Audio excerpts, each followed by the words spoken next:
Hello दोस्तों, मैं विनोद यादव आपका करियर्स गाइडेंस सेशन में स्वागत करता हूं।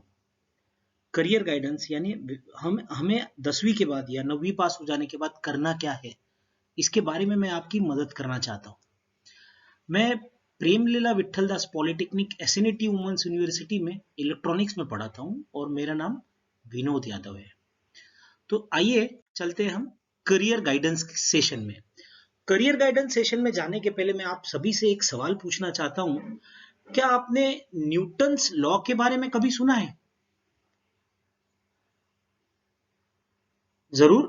ये जो न्यूटन के लॉ है, ये किस बारे में बात करते हैं? ये मोशंस के 3 लॉस के बारे में बात करते हैं। अगर हम सबसे पहले मोशंस की बात करें, तो सबसे पहले मोशन कौन सा लॉ है? न्यूटन्स का सबसे पहला कौन सा लॉ है? न्यूटन का जो सबसे पहला लॉ है वो ये कहता है कि कोई भी ऑब्जेक्ट अगर वो जो पोजीशन में है वही पोजीशन में हमेशा रहेगा, जब तक उसके ऊपर किसी फोर्स का एप्लीकेशन न किया जाए। तो अगर रेस्ट है तो रेस्ट ही रहेगा। तो इसी तरीके से हमारी भी जिंदगी है।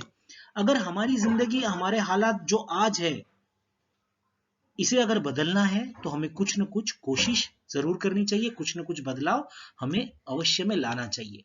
तो ये हमारा पहला लॉ है। दूसरा लॉ जो न्यूटन का कहता है वो इस तरीके से देखिए, तो यहाँ पे आप देखिए, अगर हाथी है, हाथी का तो कितना मोटा मांस होता है, कितना वजन होता है उसका, कितना मांस होता है, कितना वेट होता है उसका, उसको चलने में कितनी तकलीफ हो जाए। अगर इसी हाथी को हम स्केटिंग दे दे, तो स्केटिंग देने से क्या होगा? ये फर्राट से दौड़ेगा, फर्राट फर्राट चलेगा, स्पीड बढ़ जाएगी। कैसे? क्योंकि उसको एक्सेलरेशन कम मिलेगा। यानी न्यूटन का जो सेकंड लॉ है ये बोलता है कि अगर किसी भी बॉडी को आप अगर बदलना चाहते हैं तो उसमें आपको क्या करना पड़ेगा? फोर्स अप्लाई करना पड़ेगा। और जो पहले लॉ ने बताया था कि आप फोर्स नहीं अप्लाई करोगे तो वो बॉडी बदलेगी नहीं। तो कितना फोर्स अप्लाई करे कि वो बॉडी हिले, बदले? तो वो फोर्स जो रहेगा वो मास इनटू एक्सेलरेशन के हिसाब से रहेगा। ऐसा हमको सेकेंड लॉ ने बताया था न्यूटन के। और न्यूटन के अगर थर्ड लॉ की बात करें, तो थर्ड लॉ क्या बोलता है कि अगर आप उसे फोर्स लगा रहे हो, उस चीज को बदलाने के लिए फोर्स लगा रहे हो, तो उसके अंदर से भी एक फोर्स है जो उसको रोकने की कोशिश करेगा। और ये लॉ क्या बोलता है कि जो दो फोर्स है वो एक दूसरे के ऊपर अपोजिट और इक्वल मैग्नीट्यूड अप्लाई करते हैं। तो अपोजिट डायरेक्शन में इक्वल मैग्नीट्यूड अप्लाई करते हो। यानी अगर आप सोच रहे हो कि आपकी परिस्थिति बदलना है, तो आपको अगर उसी परिस्थिति में ज्यादा जोर से है, आपका मोमेंटम उसमें रेजिस्टेंस ज्यादा है, तो आपको उसको बाहर निकलने के लिए आपको कोशिश भी उतनी ज्यादा ही करनी पड़ेगी।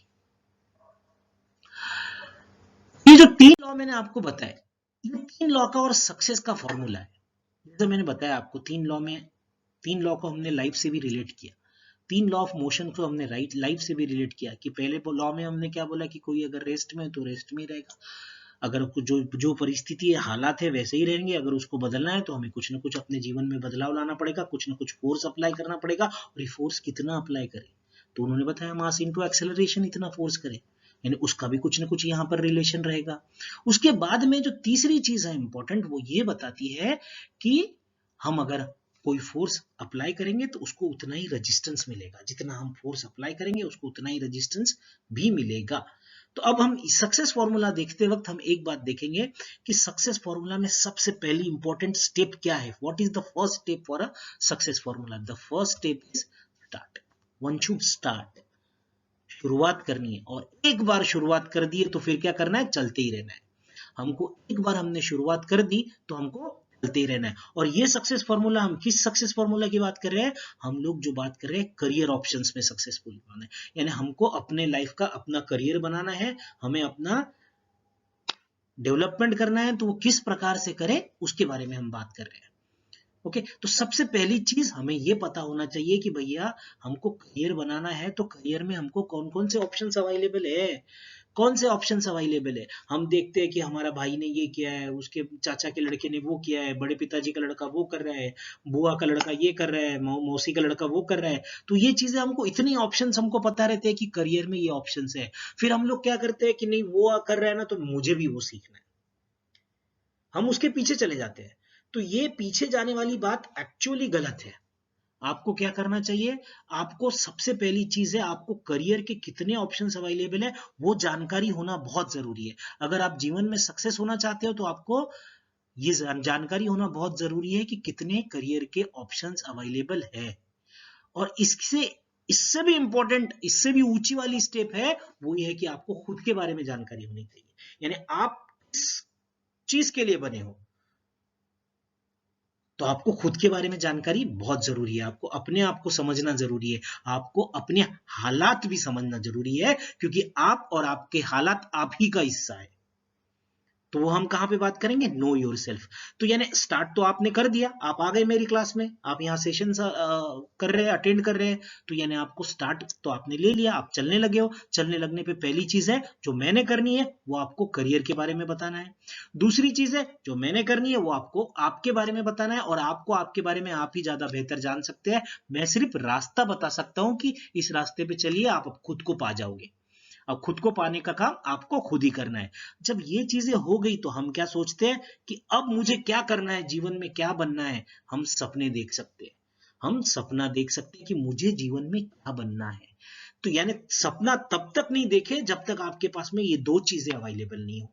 एक तो खुद के बारे में जानकारी, और आगे करियर में क्या ऑप्शन है उसके बारे में जानकारी। ये जब मिल जाएगी उसके बाद में हमने क्या करना है, उस कोर्स में प्रवेश लेना है। उस चीजों को जो हम ड्रीम किया है, हमने जो सोचा है, उसको पाने के लिए हमको स्किल एक्वायर करना है। अब अगर आपने एडमिशन ले लिया तो ऐसा जरूरी नहीं है कि तुम पास ही कर जाओ। कभी कभी हो सकता है कि एक दो सब्जेक्ट में फेल हो जाओ, कभी कभी एक आध साल में फेल हो जाओ। तो यानी हमको क्या करना है? कोशिश करना है।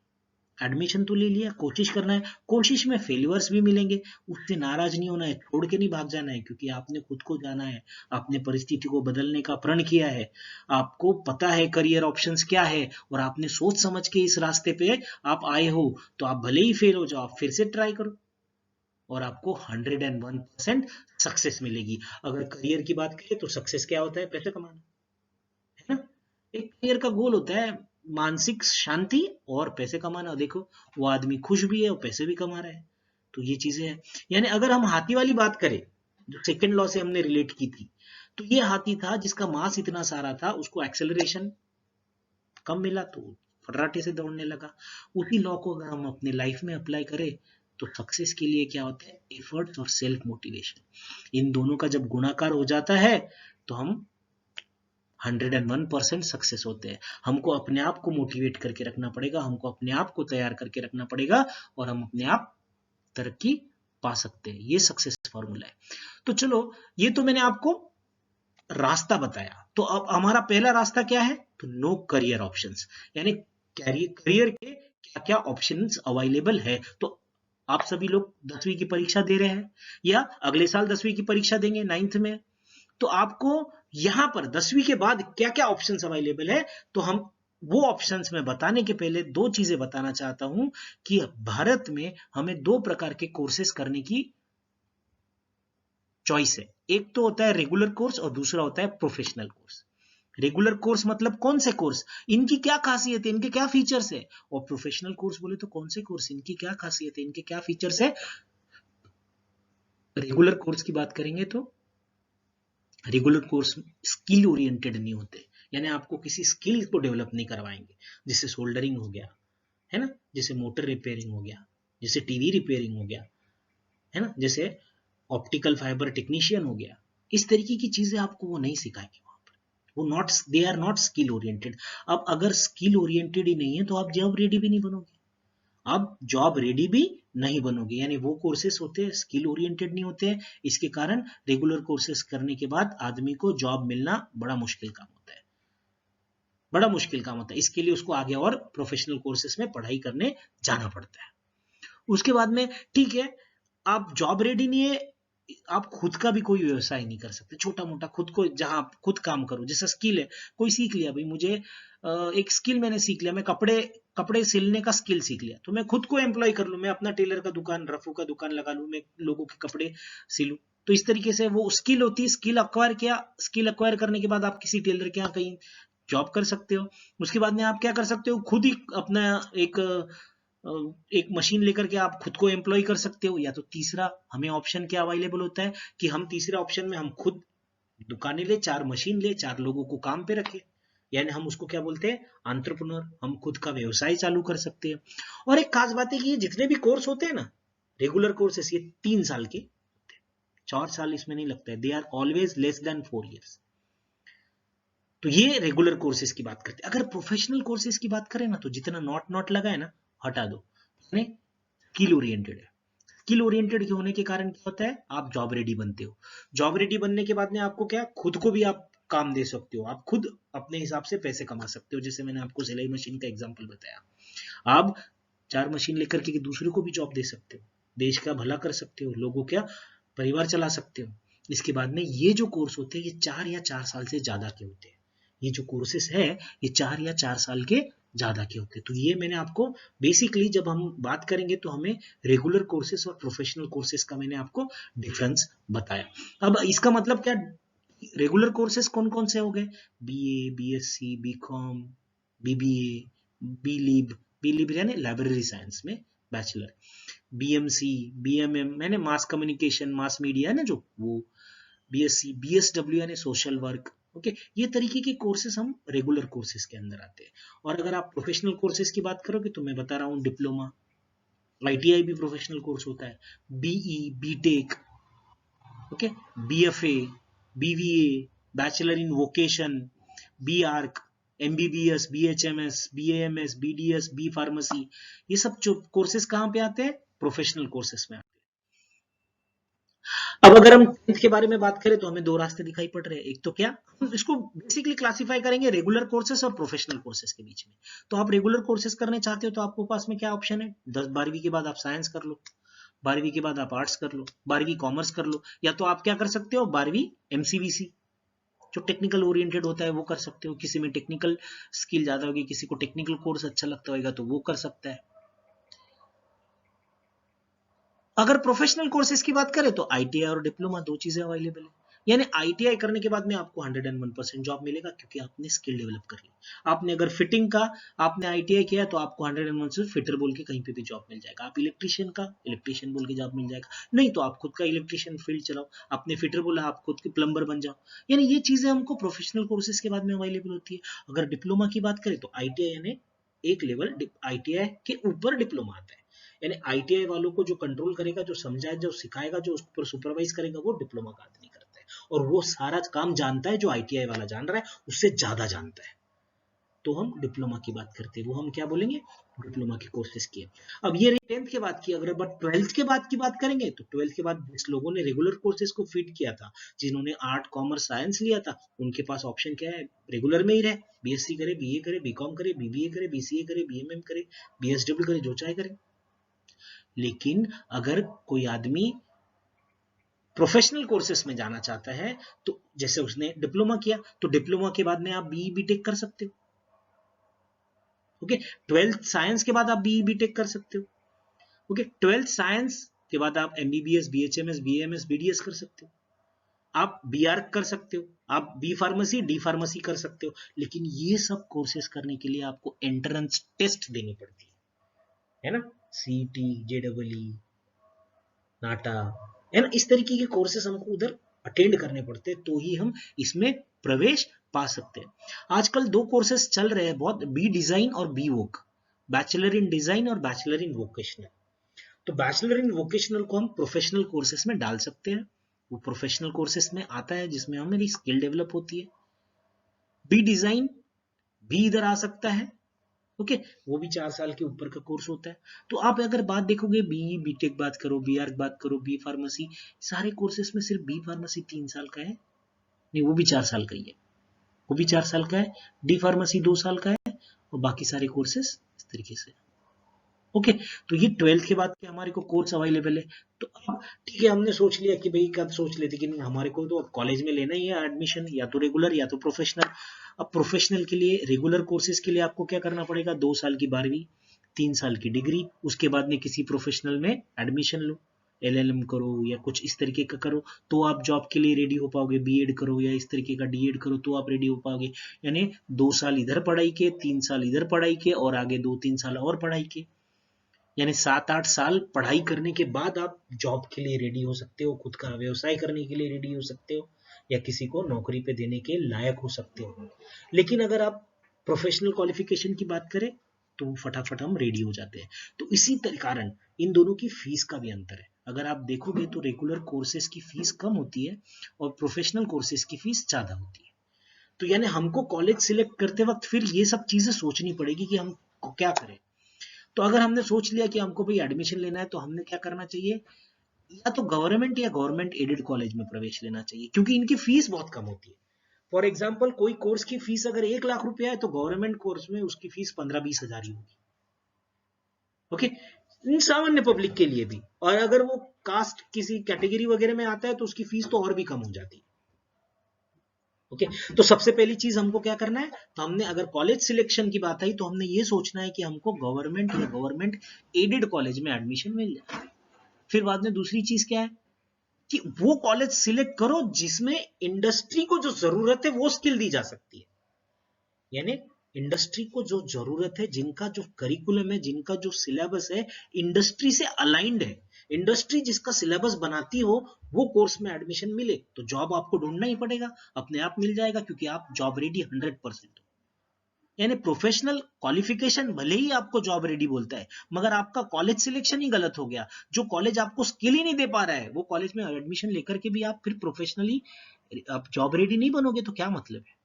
फिर दूसरी बात आई कि ऐसा कॉलेज सुनो जहां पे अभी इंटर्नशिप, मैंने जब बोला ना इंडस्ट्री रिलेटेड, इंडस्ट्री से रिलेशन रहेगा तो इंटर्नशिप द्वारा इंडस्ट्री से रिलेटेड होता है। इंटर्नशिप का क्या मतलब कि स्टूडेंट पढ़ाई करते वक्त ही इंडस्ट्री में जाके ट्रेनिंग लेता है। तो ऐसा कोर्स सिलेक्ट करो जहां पे इंडस्ट्री में जाकर के ट्रेनिंग हो रही है। अब इंडस्ट्री में जाकर के ट्रेनिंग करने की चीजें गवर्नमेंट ने कंपलसरी तो कर दी है, सभी यूनिवर्सिटियों ने कंपलसरी कर दी है प्रोफेशनल कोर्सेज के लिए, लेकिन इंटर्नशिप ढूंढने की जवाबदारी कॉलेज ने अपने ऊपर नहीं रखी, वो विद्यार्थियों को डाल दी। यानी विद्यार्थियों को कॉलेज में पढ़ने के बाद इंटर्नशिप के लिए ढूंढना पड़ेगा, घूमना पड़ेगा, भागदौड़ करनी पड़ेगी।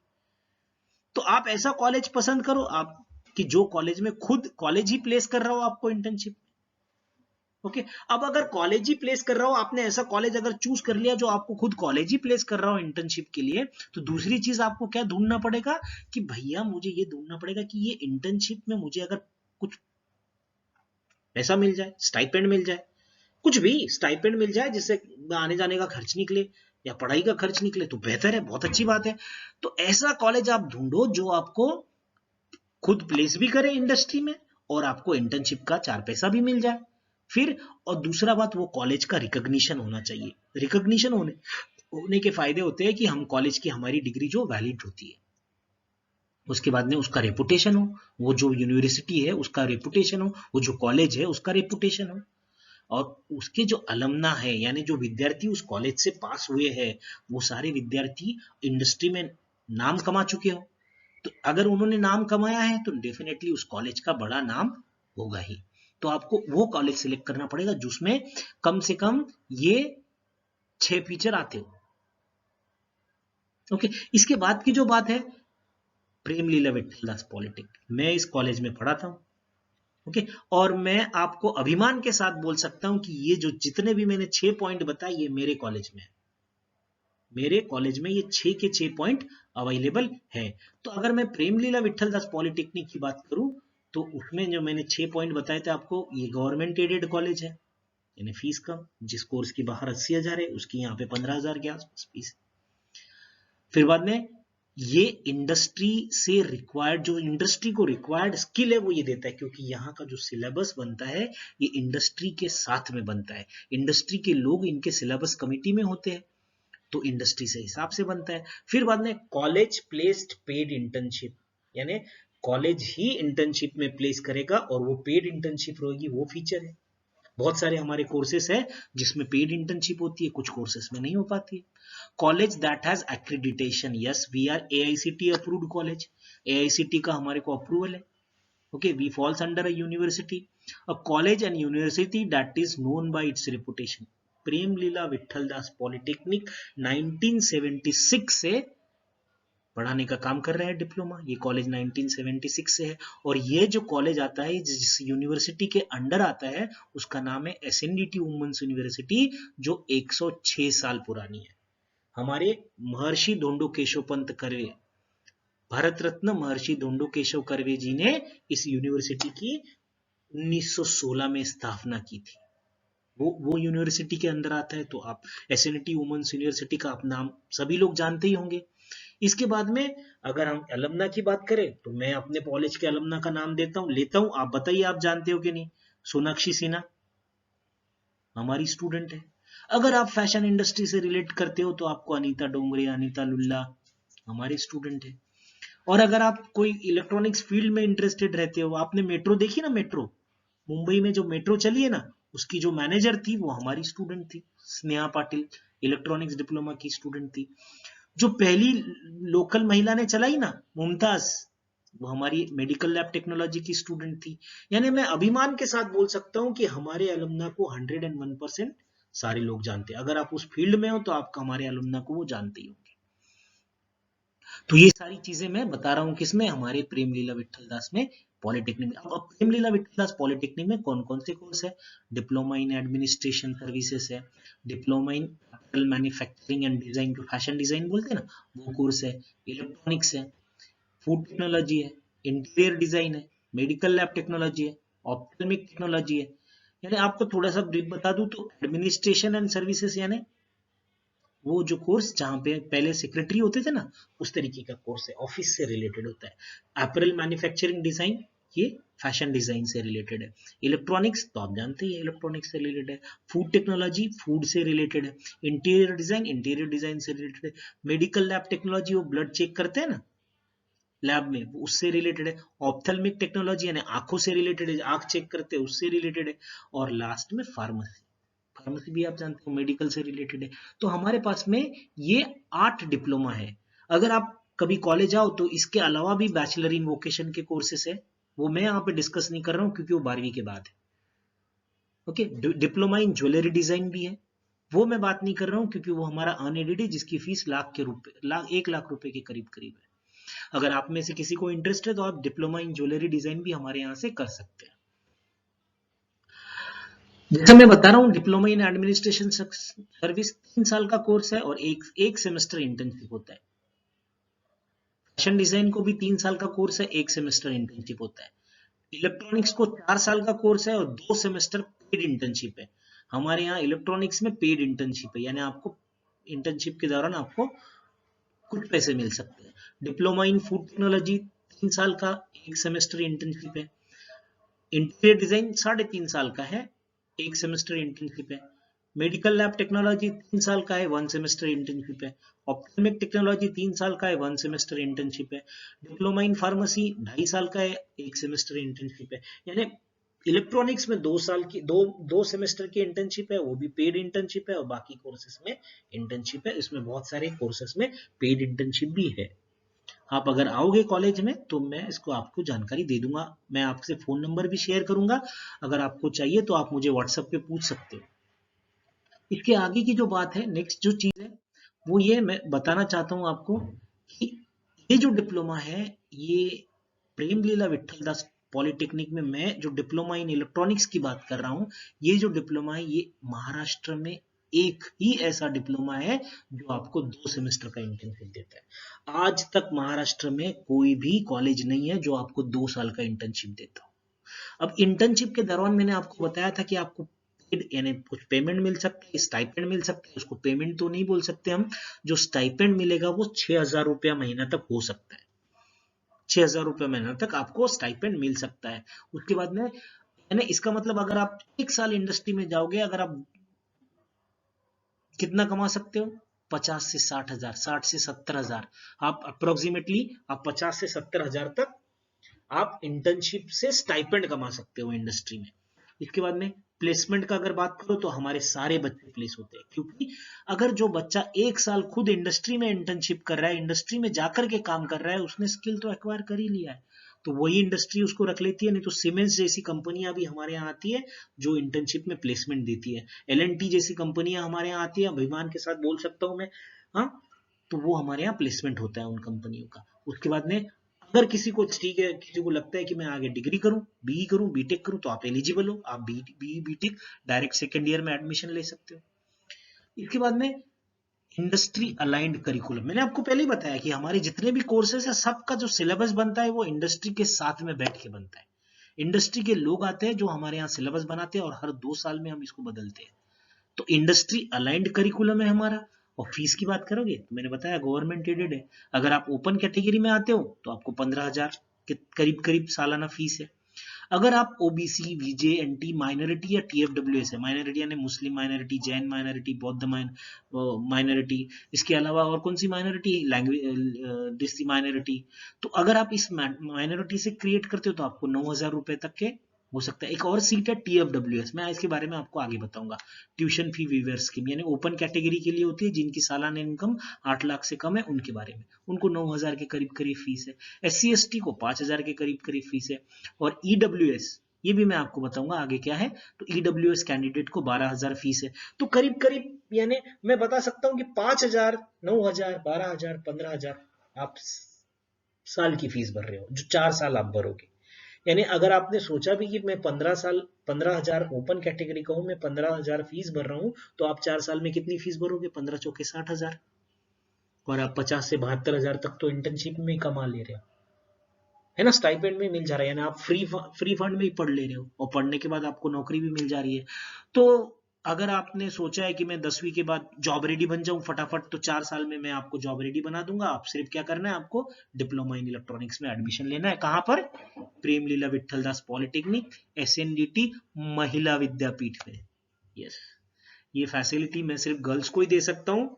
महर्षि कर्वे जी ने सिर्फ गर्ल्स के लिए कॉलेज खोला था, तो बॉयज के लिए ये फैसिलिटी नहीं है। बॉयज को थोड़ा, अब गर्ल्स प्रेफरेंस है, गर्ल्स के लिए है, बॉयज के लिए तो अभी महाराष्ट्र में कोई भी ऐसा कॉलेज नहीं है जो आपको पेड इंटर्नशिप दिलवाए और 2 सेमेस्टर इंटर्नशिप दिलवाए। 2 महीने का, 1 महीने का इंटर्नशिप तो सारे कॉलेज दिलवा रहे हैं। आपको इसमें एडमिशन, आपने सोच लिया कि नहीं मुझे एडमिशन चाहिए भाई, मैं तो प्रेमलीला विट्ठल दास पॉलिटेक्निक के डिप्लोमा इलेक्ट्रॉनिक्स में एडमिशन लूंगी ही लूंगी, तो आपको डॉक्यूमेंट क्या लगेंगे? तो आपको वो पता होना चाहिए। तो आपको, आपकी एलिजिबिलिटी की बात करें तो आपने महाराष्ट्र से, कहीं से भी महाराष्ट्र से 10वीं पास होना चाहिए। आप एसएससी हो, आप सभी एसएससी के हो, सीबीएसई हो, चाहे आईसीएसई हो, चाहे कोई भी बोर्ड हो, आपने 10वीं या उसके इक्विवेलेंट महाराष्ट्र से आपने पास होना चाहिए। उसके बाद में आपको जो डॉक्यूमेंट लगता है उसमें आपका 10वीं का रिजल्ट लगेगा, उसके बाद में आपका लिविंग सर्टिफिकेट लगेगा। ये 2 डॉक्यूमेंट। अगर कोई बच्चा ओपन कैटेगरी का है तो उसको सिर्फ 2 डॉक्यूमेंट लगेंगे, कौन से? 10वीं का रिजल्ट और लिविंग सर्टिफिकेट। इसके अलावा कुछ नहीं लगता है और कोई डॉक्यूमेंट एडमिशन के लिए नहीं लगता है। अब अगर बच्चा जिसका इनकम 8 लाख से कम है, कोई भी कैटेगरी हो, ओपन कैटेगरी हो, ओके, या ओबीसी, वीजे, एनटी कैटेगरी हो, उसका अगर income certificate 8 lakh, income certificate लगेगा अगर उनकी सालाना तनख्वाह 8 लाख से कम हो, तो उसको टीएफडब्ल्यूएस में प्रवेश मिल सकता है, ट्यूशन फी वेवर सीट। इसका फायदा क्या होगा? आपका 15,000 का फीस है वो 9,000 पे आ जाएगा, यानी आपको 6,000 का फायदा पड़ेगा सालाना। तो आपको 6,000 सालाना फायदा बढ़ता है। आपके पास टाइम भी है, अभी एडमिशन प्रोसेस चालू नहीं हुई है, आप इनकम सर्टिफिकेट बना सकते हो। कहां से बनाना है इनकम सर्टिफिकेट? तहसीलदार, एसडीओ, डिप्टी कलेक्टर, इनके लेवल का आदमी का सर्टिफिकेट चाहिए। और आपको कैसे बनाना है, कहां से बनवाना है, कैसे बनवाना है, अगर आपको ये डाउट है तो मैं आपका व्हाट्सएप नंबर अपने से शेयर करूंगा आप लोगों से, आप मुझसे पूछिए, मैं आपकी उसमें मदद करूंगा। उसके बाद में कास्ट सर्टिफिकेट। कास्ट सर्टिफिकेट किसको लगता है? एससी, एसटी, वीजे, एनटी, ओबीसी, इन कैंडिडेट को कास्ट सर्टिफिकेट लगता है। और ये कास्ट सर्टिफिकेट किसके द्वारा बनाना चाहिए? एसडीओ या डिप्टी कलेक्टर के रैंक का आदमी ने आपको कास्ट सर्टिफिकेट देना चाहिए। इसके लिए भी मैं आपको कैसा बनाना है, कहां से बनवाना है, वो मैं मदद कर सकता हूँ। आपको मेरे को व्हाट्सएप पे एक सिर्फ रिक्वेस्ट भेजनी है कि सर मुझे इस किस चीज के बारे में जानकारी चाहिए। उसके बाद में नॉन क्रीमी लेयर। ऐसा होता है ना, एससी एसटी को नॉन क्रीमी लेयर की जरूरत नहीं पड़ती है, लेकिन वो कैंडिडेट जो वीजेएनटी या ओबीसी की कैटेगरी में आते हैं उनको नॉन क्रीमी लेयर की जरूरत पड़ती है। ये सालाना या 3 साल का बनता है नॉन क्रीमी लेयर सर्टिफिकेट, ये भी एसडीओ या डिप्टी कलेक्टर से ही बनवाना है। और सालाना इनकम फिलहाल आज के हिसाब से 8 लाख से कम होनी चाहिए। इसके बाद में ईडब्ल्यूएस सर्टिफिकेट। आजकल क्या हुआ है कि जो ओपन कैटेगरी में आते हैं लोग और महाराष्ट्र के बाशिंदे, यानी 1963 से महाराष्ट्र के बाशिंदे हैं, उन लोगों के लिए ईडब्ल्यूएस सर्टिफिकेट दिया जाता है। ओके, उनकी उनकी फीस हमने देखी कितनी है, 12,000 है, यानी 3,000 का आपका सालाना फायदा होगा। इसके अलावा और एक फायदा है इसमें, तो यानी अगर मैं बात करूं हमारे यहाँ डिप्लोमा इलेक्ट्रॉनिक्स की हमारे पास में 40 सीटें, तो 40 सीटों में से +4 यानी 4 सीटें एक्स्ट्रा रखी गई है जो ईडब्ल्यूएस सर्टिफिकेट के लिए। यानी आप अगर आप ओपन कैटेगरी में आते हो, आप मराठा हो, आप ईडब्ल्यूएस सर्टिफिकेट बना लीजिए। आप मुस्लिम हो, महाराष्ट्रियन मुस्लिम हो, आप ईडब्ल्यूएस सर्टिफिकेट बना लिए। आपको इस चीज का जरूर फायदा होगा, आपको ऑप्शन ज्यादा मिल जाते हैं, एडमिशन के चांसेस ज्यादा बढ़ जाते हैं। ओके, मैंने बताया था मैं आपसे व्हाट्सएप नंबर शेयर करता हूं कि अगर आप लिख लीजिए आप, हाँ, ये मेरा व्हाट्सएप नंबर है, या मेल कीजिए मुझे, मैं आपकी 100% मदद करूंगा कि ये डॉक्यूमेंट कहाँ से बनाने हैं। और रही बात, एक बार जब एडमिशन चालू हो जाएगा, जैसे तुम्हारे 10वीं की परीक्षा दे दो, 10वीं की परीक्षा देने के बाद तुमने मुझे कॉल करना है, मुझे व्हाट्सएप करना है कि सर मैंने 10वीं की परीक्षा दे दी है या मेरा रिजल्ट आ गया है, अब मुझे बताइए मैंने एडमिशन लेना है, मैं क्या करूं। तो फॉर्चुनेटली मैं जिस कॉलेज में हूँ ये गवर्नमेंट एडेड कॉलेज है और ये एडमिशन कमेटी में भी रहता है, तो आपको मैं एडमिशन कमेटी में मैं खुद रहता हूँ, मैं आपको मदद करूंगा फॉर्म भरने के लिए, डॉक्यूमेंट्स अपलोड करने के लिए। ओके, तो आपको किसी साइबर कैफे जाने की जरूरत नहीं है, हम फोन पे से भी ये काम करवा लेंगे आपसे। आपके पास अगर लैपटॉप है, कंप्यूटर है, फोन है, हम उससे भी ये काम आपसे करवा लेंगे, तो मैं आपको उस बारे में भी मदद कर दूंगा। तो ये मेरा नंबर है, आप मुझसे बात कर सकते हो, मुझे रिक्वेस्ट भेजिए, मैं आपकी वो हिसाब से हर संभव मदद करूंगा। इसके बाद में अब आपको मैंने करियर ऑप्शंस बता दिए, करियर में हमको क्या ऑप्शंस चुनने हैं।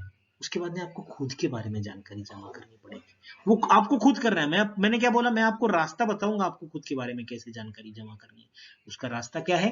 तो आपको आपका खुद का स्वॉट एनालिसिस करना है। अब ये स्वॉट एनालिसिस कैसे किया जाता है, आप गूगल करिए, गूगल पे आपको मिलेगा। अगर डाउट आता है तो आप मुझे व्हाट्सएप कीजिए, मैं आपको लिंक भेजता हूँ।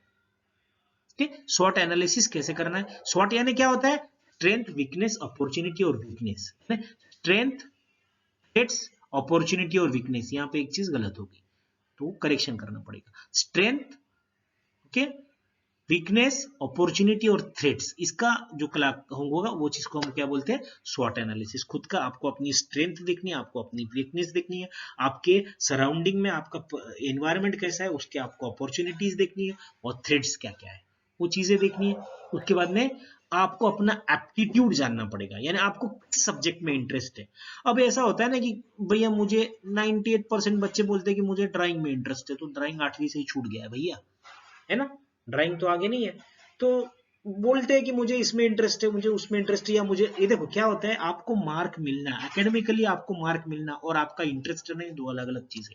हो सकता है आपका वो सब्जेक्ट में इंटरेस्ट हो लेकिन आपको मार्क नहीं मिलते, तो वो आपको एप्टीट्यूड जानना पड़ेगा, और एप्टीट्यूड टेस्ट लिया जाता है, आपके स्कूल में भी एप्टीट्यूड टेस्ट लिया गया है, उसका रिजल्ट आपको दिया जाएगा। तो अगर आपको उसमें देखा एप्टीट्यूड में आप कहीं पे भी टेक्निकल रिलेटेड है, आपको टेक्निकल ओरिएंटेड है, तो मैं तो 100% आपको बोलता हूँ आप मेरे यहाँ कॉलेज में आ जाइए। आपको मैंने बोलते हैं ना जो कि दोनों हाथों में लड्डू, ऐसी बात है, उस चीज का आपको फायदा मिल सकता है। अब मैं आपको बताया कि 10th के बाद में अगर आपने देखा कि आपका एप्टीट्यूड टेक्निकल मैथमेटिक्स की तरफ है, तो आप आईटीआई या डिप्लोमा में चले जाइए। अगर आपका एप्टीट्यूड मैथमेटिक्स और साइंस की तरफ है तो आप 12th साइंस में जाइए। अगर आपका एप्टीट्यूड मैथ्स में तो आप 12th कॉमर्स के लिए जाइए। यानी तीनों चीजों के लिए आपको मैथमेटिक्स तो लगता ही है, यानी मैथमेटिक्स से नफरत नहीं करना है, मैथमेटिक्स से प्रेम करना है, जितना मैथ्स करोगे उतना मजा आएगा। और अगर आपको लैंग्वेज और सोशल स्टडीज अच्छा लगता है तो आपको आर्ट्स अच्छा है। तो आपके जो मैंने ऊपर का मैंने प्रोफेशनल का और नीचे 3 के मैंने रेगुलर कोर्सेज के आपको ऑप्शन बताए आपका एप्टीट्यूड के हिसाब से।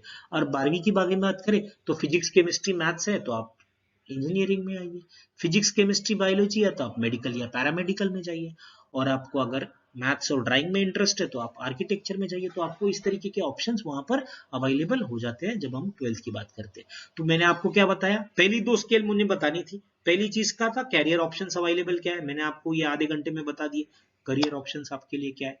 दूसरा मैं बताना था आपको खुद को पहचानने की चीज कैसे करनी है, तो आपको मैंने बताया खुद को पहचानने के लिए आपको क्या करना है, आपको सबसे पहला चीज करना है कि आपको स्वॉट एनालिसिस करना है, खुद का स्ट्रेंथ, वीकनेस, अपॉर्चुनिटी, थ्रेट्स वाला एनालिसिस करना है। और दूसरी चीज क्या करनी है, दूसरी चीज जो तुमको करनी है वो क्या है, दूसरी चीज ये है कि तुमको पता लगाना है कि मेरा एप्टीट्यूड किस ओर है, मेरा एप्टीट्यूड किस ओर है, मुझे बेसिकली इंटरेस्ट किस ओर है।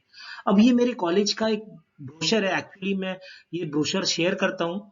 तो ये ब्रोशर है जिसमें मैं बता रहा हूँ मेरे पीवी पॉलिटेक्निक के डिपार्टमेंट ऑफ इलेक्ट्रॉनिक्स की खास बात क्या है। ऊपर आप देख रहे हो ना, 1 2 3 4 5 6 7 8 9 10 11 12 13 14। तो बीच में बैठे हमारे प्रिंसिपल है, हमारे प्रिंसिपल से जो लेफ्ट में बैठे हैं हमारे एचओडी है, और ये सारा हमारा स्टाफ है। तो हम 13 हाईली क्वालिफाइड स्टाफ है जो आपकी मदद करेंगे। और वो नीचे जो 2 बच्चियां दिख रही है ना, वो देखो खुश है, एक्सपेरिमेंट करके खुश है। तो आपको हंसनुमा माहौल जरूर मिलेगा। आप डिप्लोमा जब करोगे तो मैं गारंटी देता हूँ, आप मुंह सुजा करके या मुंह फुला के नहीं करोगे, मुस्कुराते हुए डिप्लोमा करोगे। हमारे यहाँ पढ़ाई का एनवायरनमेंट हंसता खेलता एनवायरनमेंट है। पीछे देखो एचओडी सर किस तरीके से बच्चों के साथ फोटो निकाले। ये आईआईटी बॉम्बे का एक प्रोजेक्ट हमने रन किया था, उसका ये फोटो है। तो इस तरीके से आपको ये चीजें देखने को मिलेगी। इसके बाद में देखिए फिर वही 2 लड़कियां किस तरीके से मुस्कुरा के कर रही है। यहाँ पे देखिए हमारे अरविंद सर, वो किस तरीके से बच्चों के साथ, देखिए आप जैसे बच्चों के साथ उनका एक फोटो है स्कूल कनेक्ट प्रोग्राम के द्वारा। हम साइंस जैसी फील्ड है तो वो चीज का हम बच्चों में डेवलप कराते हैं। रास्पबेरी पाई के ऊपर हम प्रोग्रामिंग कंडक्ट करते हैं, पीएलसी के ऊपर हम प्रोग्रामिंग कंडक्ट करते हैं। जो इंडस्ट्री को जरूरत है वो चीजें हम कंडक्ट करते हैं। ओके, तो स्कूल कनेक्ट प्रोग्राम हमने किया, और एक प्रयास नाम का चीज है वो भी हम करते हैं, जो एनुअल कंपटीशन होता है हमारे, वो भी हम करते हैं, जो बच्चों को अपॉर्चुनिटीज देते हैं कि वो अपना टैलेंट दिखाए। बहुत सारे न्यूज़पेपर में हमारे बच्चों की खबरें छपती रहती है। ओके, उसी की कुछ न्यूज़पेपर की खबरें यहाँ पे लगाई है। और जैसा मैं बता रहा था आपको कि मेरे यहाँ हम प्लेसमेंट करते हैं, तो प्लेसमेंट इतनी बड़ी बड़ी कंपनियों में किया जाता है। TIFR, Tata Institute of Fundamental Research, Bhabha Atomic Research Centre, Larsen and टर्बो, okay, Electrolab, Aplab, Artemis, Ashida, Radix, Simtech, इस तरीके की बड़ी बड़ी कंपनियों में हम सीमेंस, सिलेक, IDC, NCC, डिपेल, स्काडा, ओके, ADM, इस तरीके की बड़ी बड़ी कंपनियों हमारी बच्ची इंटर्नशिप भी करती है। और कई सारी बच्चे हमारे यहाँ पे जॉब भी करी है। कई सारी बच्चियां सीमेंस में पिछले साल 2 लगी है, अपना रेडिक्स में पिछले बार 7-8 लड़कियां लगी है। तो इस तरीके से RIC में भी है, वेस्टर्न रीजनल इंस्ट्रूमेंटेशन सेंटर, इस तरीके से चीजें। तो थैंक यू वेरी मच, आपने मेरे को 30-40 मिनट आप सभी का दिया, उसके लिए मैं आपका बहुत शुक्रगुजार हूँ। और मैं उम्मीद करता हूँ कि आपको अगर चीजें कोई चीज ना समझ में आई तो मैंने आपको व्हाट्सएप नंबर वगैरह शेयर किया है, आप उस नंबर पे मुझसे कांटेक्ट कर सकते हो, या आप अपने टीचर से भी ले सकते हो, उनके पास मेरा नंबर है, मैं आपकी हर संभव मदद करूंगा।